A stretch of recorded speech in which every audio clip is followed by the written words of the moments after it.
Pero mabilis itong na-screenshot ng iba at shinare. Naharap na ngayon sa Cybercrime Prevention Act of 2012 ang naturang suspect. Narito ang pahayag ng National Bureau of Investigation. So Ronel, naghanap ka na talaga ng atensyon. Yes po. Naghanap na talaga ako ng attention. So sa kasalukuyan ay nagtuturo ka, di ba? Yes po. Ano na yung school mo? Hindi ko na po sabihin. Okay lang, okay lang. Sige. Marami pa po pag-aaral. Kaya nagsasorry po sa lahat. Pero alam ko po kilala ninyo ako. Kilala niyo po ako personally. So may aral sa itong ginawa mong to? Sobra po. Sobra. Na-depress na po. Okay. Ronel, maliwanag naman na ang pag-amin mo from your heart. So, we will do our best na i-extend ang pag-intindi sa'yo. Alright? National security ang kinahinatnan nito. Seguridad ito ng ating bansa sapagkat kung pinatay ang ating presidente, what will happen to our country? Klaro ko lang po sa ako nakuha yung 50 million. Yes. Para po maging iwan ko kung kwela pero mali po talaga yung ruto. Kinapatan ko po sa 50 million ni Duterte na ano rin sa pag ano ng vaccine. Kaya sorry. I see. So yung sinasabi ni Presidente na 50 million pesos ang kanya ibibigay sa mga paggawa ng vaccine kontra COVID. Meron pa atang sinasabi na he will make it 100 million. Ay, wala po. And then I mean the President, I think. Ay, Parang ganon. Pero ang narinig mo lang ay yung 50 million. So tinapatan mo lang at ginawa mong sangkalan ito para lang mapansin ka. pero yun po, pinaka-wrong po. Pinaka-mali ginawa ko po. Okay. Thank you. So itong mensahe mong ito, Ronel, ay mula sa iyong puso, hindi ka pinilit sa pagbibigay mo ng mensahe at paghingi mo ng tawad sa ating presidente. Hindi po.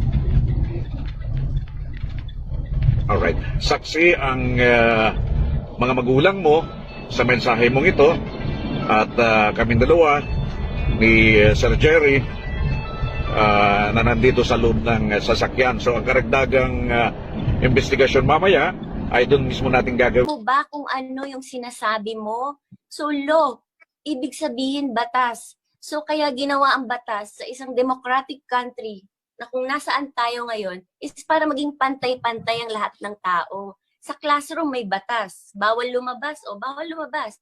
Pero pag nag-comply ka na bawal lumabas, pero may ginawa ka sa pinagbabawal nila, inayos mo yung law ng classroom nyo at sinabmit mo ulit, ay pwede nang pala ikaw lumabas. So kung wala ka namang nilabag na batas, bakit ka ipapasara ng isang NTC na pag-aari ng gobyerno? Samantalang may ibang franchise channels, franchise radio station ngayon, I think 7, hindi nila pinasara, tanging ABS lang. Mga kaibigan natin, I respect that you are calling us out for our failure to do this sooner. I even respect that some of you put the blame on me, on Alan Peter Cayetano personally.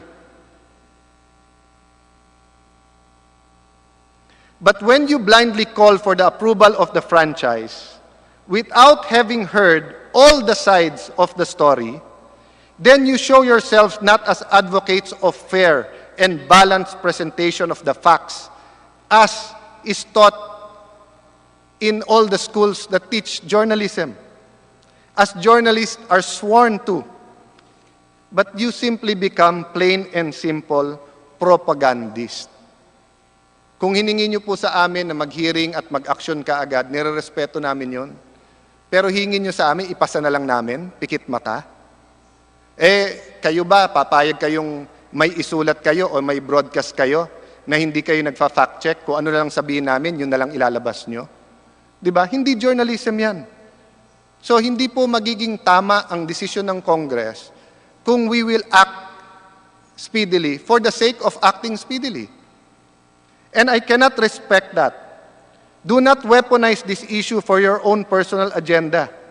This is a disservice to the very public in whose name you claim to stand for. Again po, hindi ko po sinasabing lahat, may iilan lang. There are bad apples everywhere. No?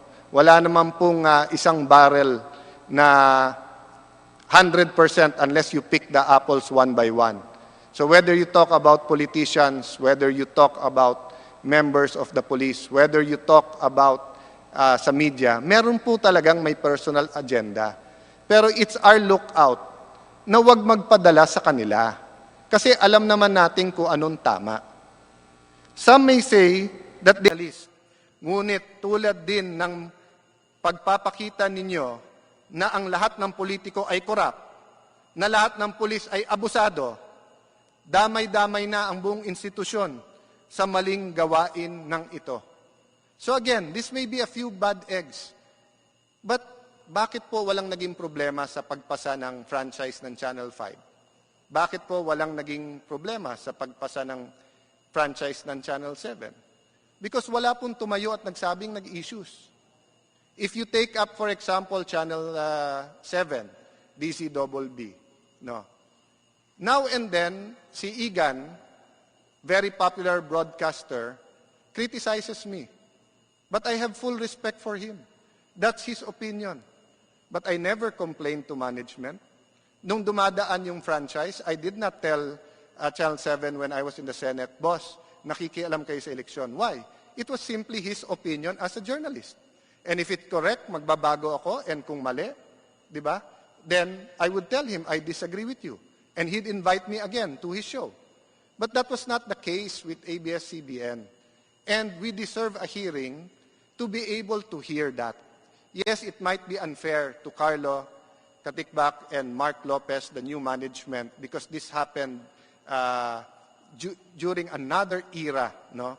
But they're asking for a extension. They want a new franchise that will let them continue their media empire. Thus, accountability. Kung may negosyo po ako, pero yung negosyo ko po na yon may ginawang mali, binili na po ni DS Rani Abu ang negosyo na yon. Pag hinabol po ng BIR, hindi lang ako ang hahabulin, siya din. Siya na may-ari nung ano na yun nung negosyo na yon. So it might be unfair kung tinago ko sa iyo yon, Honorable Deputy Speaker Abu. But you still have to face the consequences. So if the government is removing your license, you have to answer, no? And we have to see what are the reforms that you will put in place. Now, if the network is confident that mali, these are false accusations, misunderstandings, these are ramblings by many of our kababayans, then let the people judge habang naghihiring po tayo. To the celebrities of ABS-CBN, yes, marami kayong fans dito sa Congress. But please be reminded that loyalty to the company that has given you a good life is important. But you cannot cry injustice and blame public servants when you lose your paycheck or your show, yet not take notice of the fact, yes, the fact that there are grave issues against your network. These include alleged violations of labor laws, tax laws, and even constitutional law, even election laws. By all means, let your voices of support for your network be heard. By all means, sabihin natin sa kababayan ang mga magandang nagawa ng network. But if you really want to join the public debate, find it in your heart, find it in your indignation to also support due process and fact-finding as the issue is imbued with public interest, not just your interest. I understand it's hard for any employee to speak against the company that it serves. But there are employees who are speaking out against ABS. And this is the only time that they will be listened to. Every time na may 25-year franchise renewal, doon lang pinapakinggan eh. Yes, you have the courts, you have the labor arbiters, but how long does that take? And if it shows a pattern, hindi naman magde-decide ang labor arbiter about that eh. Di ba? Yung social justice po, kasama po yan sa franchise. Kasi public utilities po ito. Some of my colleagues, some lang po to. Yes, this bill is important, no question about that. But is it so important that you would lose all sense of objectivity and propriety? Again, is it so important that you will lose all sense of objectivity and propriety?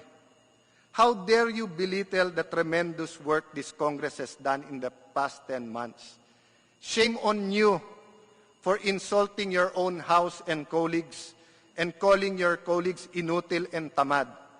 Despite having passed the 2020 General Appropriations Act, the Bayanihan to Heal Us Act, as one act, postponing the 2020 Barangay and Sangguniang Kabataan elections, which turned out to be the right thing to do. Imagine kung mag-election tayo during these times. The law for establishment of Malasakit Center, increasing and restructuring excise tax rates on alcohol, heated tobacco, and vapor products that are now helping our government coffers and helping the health sector. Corporate Income Tax and Incentive Rationalization Act, CITIRA, the Passive Income and Financial Intermediary Taxation Act, PIFITA, the creation of the Department of Filipino Overseas and Foreign Employment, the Real Property Valuation and Assessment Act, the creation of the National Academy for Sports, the Salary Standardization of 2019, extending the 2019 budget to include the teachers and nurses and other things, which, by way, 8 of these 10 that I have mentioned are part of the legislative priorities announced by the President noong 2019 SONA. And kung sino pa itong isa, dalawa o tatlo na tinawag tayong tamad at inutil, hindi ba kayo naman ang nagsasabing bukas na lang yan? Hindi ko pa nabasa yung bill na yan, I need a day more. Wag muna yung Malasakit Center, next week na yan. Wag muna yung Department of Overseas, next week na yan. Ngayon na kami nagsasabi na mas importante ang COVID-19 at paano natin i-defeat. Now na we're saying that feeding the people is more important, sasabihin nyo sa amin, forget everything, forget due process, and in one instance, ipasa na lang yung 25-year franchise?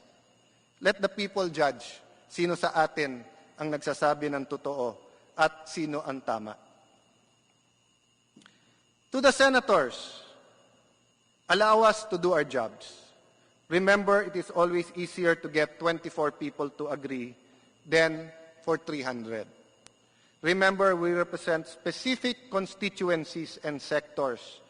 And that is why the Constitution provides that franchise bills, like appropriations bills, will emanate from the House. But franchise bills enjoy the constitutional prerogative of exclusively emanating from the House.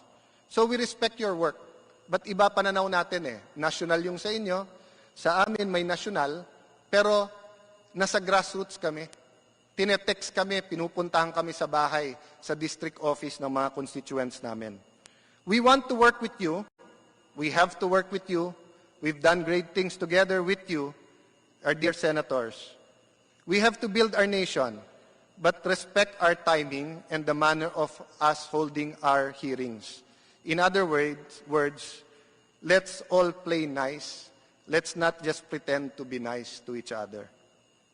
Sa mga dilawan, nothing I say will make you agree with me. You don't even agree on the facts, simply because you think your opinions are law and are always correct. Former Senator Trillanes and you deserve each other. Kayo na lang mag-usap. Pero konting advice, and take it from me, don't disagree with him, papatayan kayo ng mic. Sa mga DDS o diehard Duterte supporters, I know you want to shut down ABS-CBN. Believe me when I say I hear you. Many in this August hall hear you. Congress hears you. As a friend and political ally of the President, part of the purpose of having this hearing is to make sure that history will judge our actions as just, na may hustisya po. And that the world will not blame the Duterte administration in case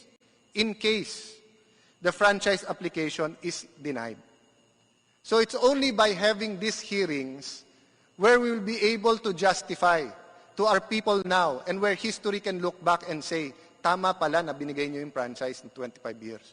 Or mali pala, dapat pala hindi nyo binigyan. O tama pala na hindi nyo binigyan. Or maybe some amendments to it, depending on what we find out during the hearings. I was the one who filed the application for a temporary restraining order and spoke against ABS-CBN during those crucial moments before the 2016 elections. I have not wavered that the network has to be held accountable. But true accountability can only flow from fair and thorough hearings. Di po tayo pwede mag-road rage dito. Kahit mali po yung kotse na nag-cut sa'yo, pag hinabol mo, kinat mo rin, nilabasan mo ng barel, ginulpi mo, mali ka pa rin. Di ba? May traffic enforcer at meron pong paraan ang traffic enforcer na interviewin to get due process from all of them. So allow our majority leader, allow the House leadership na mag-traffic kung anong mas mahalaga sa panahon na ito. But again, without any injustice to anyone. Lastly, to the management and employees of ABS-CBN, alam po namin na sa panahon ng COVID, marami po ang umaasa sa balita ng ABS-CBN. At kahit naman may iba pang stasyon, may mga bahagi pa rin ng Pilipinas na inaabot lang ng isang network ng ABS-CBN. Wala naman siguradong makakatanggi na tumutulong ang ABS-CBN sa efforts ng local at national government. Kabilang sa DOH, IATF, DILG at iba pang ahensya ng gobyerno at local government units, tumutulong ang ABS-CBN upang maibsan ang epekto ng COVID-19. That goes the same with the other calamities. Nandito po si Majority Leader Martin Romualdez. Ted Filon is in the building. ABS-CBN was there during Yolanda and helped rebuild. We also know that ABS-CBN was there when yung lugar po ni DS Rani Abu, ang lugar po ng ating mga kababayang Batanggenyo, was ravaged by the explosion of Taal. So, hindi po namin tinatanggal yan sa network nyo. Hindi lang sa panahon ito, kung hindi sa iba pang mga sakuna at trahedya ng mga nagdaang taon. Nandun po kayo. Ngunit sa kabila ng lahat ng ito, kailangan pa ding sagutin ang mga katanungan ng mga tao. Ang konstitusyon sinasabi na kailangan ng renewal ng franchise. And this is the time to ask the questions. There is no question that you have been part of nation building, part of the Philippine history, part of who we are today. But as you yourself have said through your officers, you are not perfect. You are not a perfect network. And I agree. Why do I agree? Wala naman pong perfecto talaga, Diyos lang. No one is perfect. And that is why we need these hearings. If it is done properly, we will emerge stronger and unified, having laid to rest one of the most politically charged issues of our time. But to do this, we need everyone's cooperation, understanding, and open-mindedness. You know, the most politically charged issue during the time of creation and paradise was Adam and Eve partaking of the forbidden fruit. Di po ba? Kung meron media po noon, yun po ang headline. Eva, kinaan yung mansanas, binigay kay Adan. Di ba? Hindi ko alam paano i-feature yung ahas doon. But what did the Lord do, who is all-knowing? Sinabi ba niya, I condemn you? Sinabi ba sa inyo, mali, etc.? Hindi ba nagtanong muna siya, Adam and Eve, what did you do? Why are you hiding? Why are you ashamed? So is it too much to ask that you give Congress the opportunity to do the same? To ask all sides. Ano ba ang tamang ginawa ng ABS? Why should we give them another 25 years? Ano naman ang mali nila na dapat tanggalin natin sa kanila? Paano naman empleyado nila? Paano ang investments nila over the last 25 years? Totoo bang nakialam sa eleksyon o hindi? Importante ang freedom of press. Pero hindi ba importante din na ang eleksyon natin is free and fair? Na kahit sinong Pilipino, may pera man o wala, may equal chance? Pero if you only have 2 giant networks in our country, and 95% of our people watch your news, and you can sway who you want them to vote for by just using one network, isn't that as much a threat to democracy as damaging the freedom of the press or freedom of speech?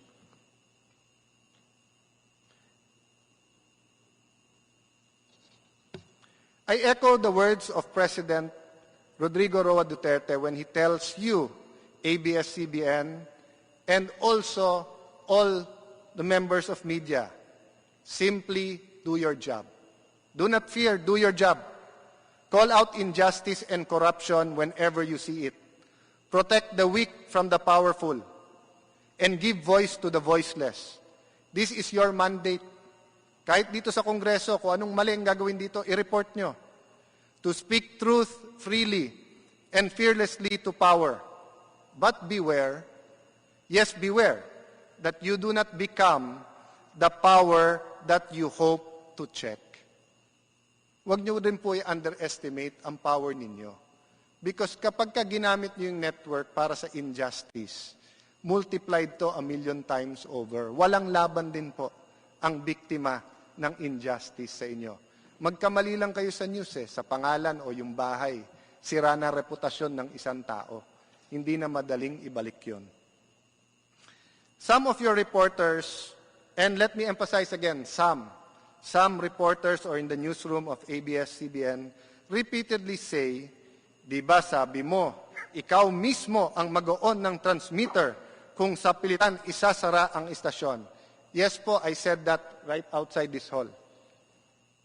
I said it based, of course, on the premise and on the promise of NTC and on my consultations na hindi isasara.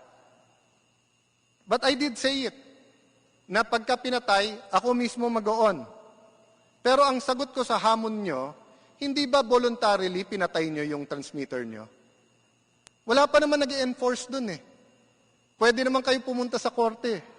Pwede kayong humingi ng temporary restraining order habang nagro-broadcast pa kayo. Notice pa lang na sa inyo, order. If the order is illegal, padalan mo ako order sa bahay na lumayas ako sa bahay ko. Alam kong bahay ko yon. Pupunta ako sa korte, hindi ako voluntarily alis sa bahay. But I respect yung diskarte nyo. Yan ang naging strategy, yan ang decision nyo. Maybe you wanted to humble yourself before the law. Maybe gusto nyo magpaawa. Hindi ko alam. But I respect your decision. But kayo sa ilan lang naman, na paulit-ulit play, sinasabi, sabi mo, i-on mo Paano ko i-on kayo nagpatay?